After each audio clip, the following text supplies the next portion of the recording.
Hello everyone, कैसे हैं आप। उम्मीद करती हूँ आप अपने घर में बिल्कुल सही होगे। Welcome to new blog. आज का जो ब्लॉग है वो शाम को 5 बजे स्टार्ट हो रहा है, क्योंकि सुबह जब हम आए थे इतने थक गए थे कि आपको पता है शादी की तैयारियों में 2-3 दिन ऐसे लग गए और पूरी रात नींद नहीं आती थी। कभी कोई काम, कभी कोई काम, कभी कोई काम, एंड टाइम तक भी शादी का ये काम रहता है। अब फाइनली शादी हो गई है और थकावट जो है वो 2-3 दिन में जाएगी। घर में तो मैं अभी 5 बजे है तो ये दुकान पे चले गए हैं, क्योंकि दोपहर को गए नहीं थे, थके हुए थे, तो ये भी दुकान पे गए हैं। और मैंने कहा चलो मैं ब्लॉग बनाना स्टार्ट करती हूँ। तो पूजा सॉरी कह रही हूँ, चीना और ये कन्नू सब बच्चे सो रहे हैं। आपको दिखाती है, देखो गाइस, चीना तो सो रही है और ये देख लो हमारी पूची भी शादी से थक गई थी और ये भी आराम से अपना देखो मस्तियों से सो रही है। और चीना अपना यहाँ सो रही है, कन्नू अपना वहाँ पर सो रहा है। तो बस अब मैं भी जा रही हूँ दुकान पे। इन्होंने दुकान पे कहा था कि आने को, थोड़ा काम था, तो मैंने कहा चलो ऐसे ही नाइट सूट पहना है, ऐसे ही दुकान पे चली जाती हूँ। बहुत थकावट है वाकई, शादी की बहुत ज़्यादा थकावट हो जाती है।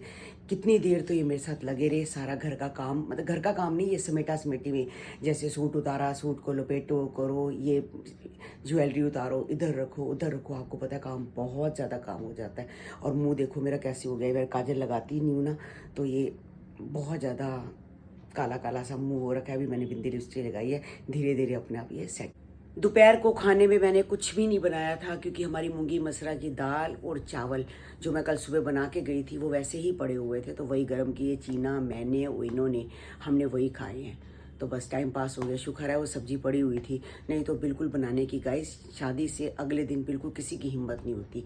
तो कुछ लोग, कई तो बाजार से मंगा रहे हैं, कुछ शुक्र है हमारे पास पड़ा हुआ था तो हमने वही खा लिया। ये देखो गाइस, मुझे 3 दिन हो गए हैं मेहंदी लगाए हुए। मजाल है मेरी मेहंदी उतरी हो, इतनी अच्छी मेहंदी चढ़ी हुई है। देखो गाइस, बिल्कुल हाथ काले हैं, दूसरा हाथ भी बिल्कुल वैसे का, देखो बिल्कुल कालिश है हाथ भी। और हम ये सोच रहे हैं कि जब पूजा की शादी होगी तो यही मेहंदी वाला हम यही लगाएंगे, मेहंदी वाला इसी को हमने बुक करेंगे, क्योंकि बहुत अच्छी मेहंदी है। ये देखो ये वाला कितना सुंदर लग रहा है, फैमिली चैनल लिखा हुआ, बिल्कुल कलरफुल है। और क्रीम कलर की जो दीवार है उस पर ब्लैक, गोल्डन और रेड बिल्कुल जच रहा है। बहुत अच्छा ये है जो हमें मिला है, बहुत अच्छा है। ये देखो गाइस, कितने सुंदर सुंदर हमें पर्स आए हैं। जो ये फैमिली चैनल, ये भी और ये पर्स भी इनकी तरफ से है। ये देखो स्वाति, ये शादी पे स्वाति ने उठा रखा था, ये शादी पे मैंने उठा रखा था। और एक ये भी है पर्पल कलर का है, इस पे भी स्वाति लिखा है। हैपन चांस बाय वर्षा की तरफ से आया हमें। सो बहुत बहुत थैंक यू, जो आपने, हमें बहुत पसंद आया। और शादी पे सबको पर्स बहुत ज़्यादा पसंद आए हैं, और फाइनली ये बहुत ज़्यादा पसंद आया है। Thank you so much. दुकान से आने के बाद ये फटाफट तिलक नगर गए, कहते मुझे कोई काम है। मैं क्या काम है बताया नहीं, और ये ब्रेड पकौड़े लेके आए हैं। आपको बताया ना गाइस, हम जब जाते हैं मूंगी की दाल के ब्रेड पकौड़े हैं। इसके अंदर आलू भरा होता है, जो सनातन धर्म मंदिर के बाहर बैठता है। हरी चटनी और लाल चटनी, क्योंकि लाल चटनी तो मैं खाती हूँ, हरी ये खाते हैं, इसलिए मैं अलग अलग ये अलग अलग लेके आए हैं। और साथ में केले ख़त्म थे, केले भी लेके आए हैं। गाइस ये ब्रेड पकौड़े आप जरूर खाना, तिलक नगर में जाके, सनातन धर्म मंदिर के सामने है, तो बहुत टेस्टी होता है। मैं ये सब अलग ही है, बंद गोभी है, प्याज है, इनका दिल करेगा तो खा लेंगे, नहीं तो हरी चटनी के साथ ही खा लेंगे। जी ओ पुच्चू, छोटा सा पुच्चू, ये शादी पे गया था, इतना थक गया, नहीं सारा दिन सोता है ये। तेरी रोटी बना रही हूँ मैं, ओ पुच्चू, अभी बस 2 मिनट रोटी बनाने लगी हूँ, ठीक है। रोटी खा के फिर तू और कोको आराम से सो जाओ। ये देखो गाइस, हमने कल एक्सटेंशन मंगा, हम लेके आए थे खुद अपने एक्सटेंशन, तो तैयार करने वाली मैं तैयार करके गई थी। कुछ चीना ने भी एक्सटेंशन लगाए थे, मैंने भी। ये चीना के हैं और इसके नीचे ये वाले मेरे हैं। 2 एक्सटेंशन है। तो उसने कहा था, हमने कहा हम जब भी एक्सटेंशन लगाते हैं हमारे ख़राब हो जाते, उसने कहा था जूते के डब्बे में संभाल के रख देना, बॉक्स में, कहती कभी भी ख़राब नहीं होंगे, कम से कम 4-5 बार लग जाते हैं। तो मैंने इसके पापा को बताया, इसके पापा ने फटाफट जूते के डब्बे में संभाल के रख दिए, ये ख़राब ना हो। डिनर में आज बने हैं आलू मटर वाले चावल, और चीना ने तो अचार लिए और मैंने लिए दही। दही के साथ भी टेस्टी लगते हैं। तो गाइज़ आप भी खा लो, क्योंकि हमारे घर में चावल तो बनते ही बनते हैं, मटर वाले, आलू वाले, ये तो बनते ही बनते हैं। तो ये स्लीपर्स हमें हील डॉट पैलेस की तरफ से रिसीव हुई है। एक ये है, बहुत कंफर्टेबल है, बहुत अच्छी लगी मुझे, बहुत बहुत कंफर्टेबल थी इसकी सोल। एक ये है, मैंने वेयर नहीं करी लेकिन अब तक मैंने इसको पहना था, तो इसकी देखो आपको यहीं से पता चल रहा होगा कितनी ज़्यादा सॉफ्ट है। और सबसे बेस्ट ये है, जो ये तो आपने देख ही ली थी, मैंने जब सूरत गई थी तो इसको वेयर करा था। ये सामने से ऐसे दिखती है, बहुत कंफर्टेबल थी ये तो। इसने बिल्कुल पैर को मेरे सोक कर लिया था, बहुत अच्छा, ना पसीना आ रहा था ना कुछ। तो ये 3 स्लीपर्स है। तो मैं आईडी आपको बता देती हूँ, heel.palace। मैं नीचे डिस्क्रिप्शन बॉक्स में लिंक को मेंशन ज़रूर करूँगी, आप उनसे ऑर्डर करो। मैं नीचे नंबर भी उनका मेंशन कर दूँगी। अगर आपको इंस्टा में ना जाना हो, डायरेक्ट नंबर पे जाना हो, तो ज़रूर इनको कॉन्टैक्ट करें। और मोस्ट कंफर्टेबल हील से, ये देखो, आपको खुद देखो, आप बहुत कंफर्टेबल थी। मम्मा ये वाली स्लीपर तो थी, हमने वेयर कर ली थी, है ना? हाँ, ये तो बहुत कंफर्टेबल थी। ये तो ये भी अच्छी है, सूरत। हाँ मैंने बताया पूरा, आपको। हाँ पूरा सूरत में यही तो पहन ही रखा है मैंने। और ये भी बहुत कंफर्टेबल है ना? ये बाद में आई थी इसलिए पहन नहीं पाए अब पहनेंगे हम इसको भी। हाँ, अच्छी है, सारे कलर भी बड़े अच्छे हैं। और अब शादी के बाद एक और शादी की तैयारियां शुरू हैं। हाँ देखो अब कब होती है। गाइज आपको बिल्कुल पूरी की पूरी इन्फॉर्मेशन देंगे, आप हमारी फैमिली। बट ये नहीं बताएंगे हाँ, किसकी शादी होगी। किसकी है ये नहीं। और बहुत बहुत क्लोज की है शायद। हाँ। हाय गाइस, कैसे हैं आप सब?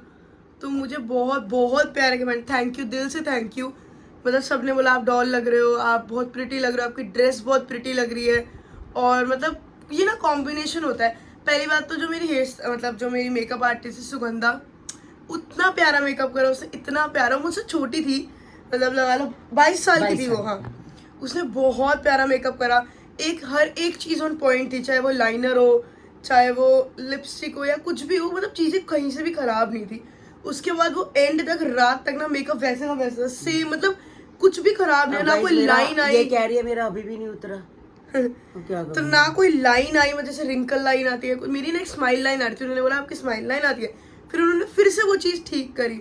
और पता है क्या होता है, जैसे एक हेयर स्टाइल अच्छा होना बहुत जरूरी होता है, ड्रेस अच्छी होनी बहुत जरूरी होती है, मेकअप अच्छा, ये तीनों चीजें जब अच्छी होती है ना, तो बंदा ऑलमोस्ट परफेक्ट। एक भी चीज खराब या मिसबैलेंस हो जाती है ना, तो पूरा लुक पे बहुत मैटर करता है। तो जो हेयर स्टाइलिस्ट थी पूजा दिवाकर, उसने भी मम्मा और मेरा ना, मम्मी को जैसे हेयर स्टाइल चाहिए था ना, सेम वैसा मिला। हाँ, पहली बार मैंने ऐसे वो वाला ब्रेड करवाई थी। हाँ, मैंने कभी इनको नहीं कहते हैं रुपेंजल वाली ब्रेड, मतलब जो होती है ना, जैसे रुपेंजल्स की जो इतनी बड़ी बड़ी चोटी होती थी मैंने वैसा। गोलू की शादी पे लहंगा पहना तो मेरे जूड़ा ही बनाया उन्होंने। फिर मैंने राधिका की शादी, जो नैन्सी की बहन बड़ी वाली, जूड़ा, हाँ वो भी बनाया। मगर अब की बार अच्छी।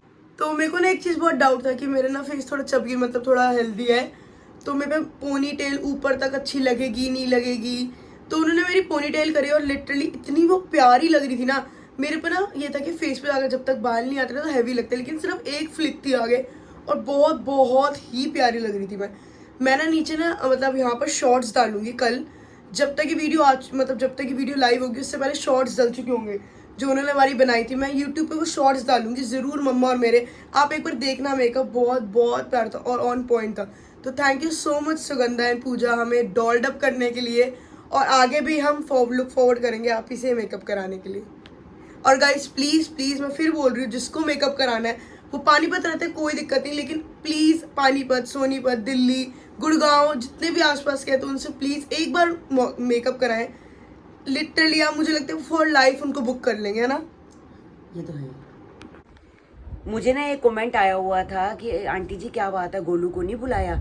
गोलू को बुलाया था जब जैद बीमार था हॉस्पिटल में, तो फ़ोन गोलू का एक्सचेंज हो गया था पायल के साथ। तो सीमा ने फ़ोन किया था मेरी सिस्टर ने, तो पायल ने उठाया था। तो पायल ने कहा था नहीं मासी, अगर जैद ठीक हो गया, अगर हो गया तो कोई ना कोई शादी पे आएगा। वैसे है मुश्किल क्योंकि जैद भी ठीक नहीं है, और सबसे बड़ी बात है पायल के भी दोनों बच्चे छोटे हैं, तो आना बड़ा मुश्किल हो जाता है। अगर नज़दीक होता ना, जैसे मतलब कि आधे घंटे का रास्ता भी होता, तो फटाफट तैयार होके आ जाते। 5-6 घंटे का रास्ता था, और अभी ज़्यादा 40 दिन का भी नहीं था, तो निकलना मुश्किल था, इसलिए वो नहीं आई। ऐसा नहीं है कि मेरी बहनों ने उसको एक्सेप्ट नहीं किया। बहुत अच्छी बॉन्डिंग है सबकी, हमारी सब बहनों की बहुत अच्छी बॉन्डिंग है, और बच्चों की भी बहुत अच्छी बॉन्डिंग है। तो अब उनके ही बच्चे छोटे हैं, तो वो भी क्या करें। हाँ, क्या कहते हैं, जब उसकी शादी थी नैन्सी की बड़ी बहन की, तब आया था जीजू। हाँ, नैन्सी की जब बड़ी बहन की शादी थी राधिका की, तब गोलू और संदीप दोनों आए थे। तो सिग्नेचर में हुई थी ना शादी। हाँ, सिग्नेचर होटल में शादी हुई थी। तो अब बच्चे छोटे हैं, इस वजह से वो आ नहीं पाए। ऐसी हमारे घर में कभी किसी के लिए कोई बात ही नहीं है। आज का ब्लॉग हम यही एंड करते हैं। मिलते हैं आपको नेक्स्ट ब्लॉग में। जिन्होंने हमारे चैनल को सब्सक्राइब नहीं किया तो जल्दी से जाके सब्सक्राइब करो, लाइक करो और शेयर करना बिल्कुल मत भूलो। और जो हमारी इंस्टाग्राम की आईडी है तरुण बसरा 9, जिन्होंने उसको भी फॉलो नहीं किया तो फॉलो कर लो। और हमारे जो सारे ब्लॉग्स हैं वो फेसबुक पे भी आते हैं, तो उस पर भी जाके आप देखो, फैमिली चैनल के नाम से है वो भी। तो मिलते हैं कल आपको नए ब्लॉग के साथ। जब तक के लिए bye bye, good night, take care.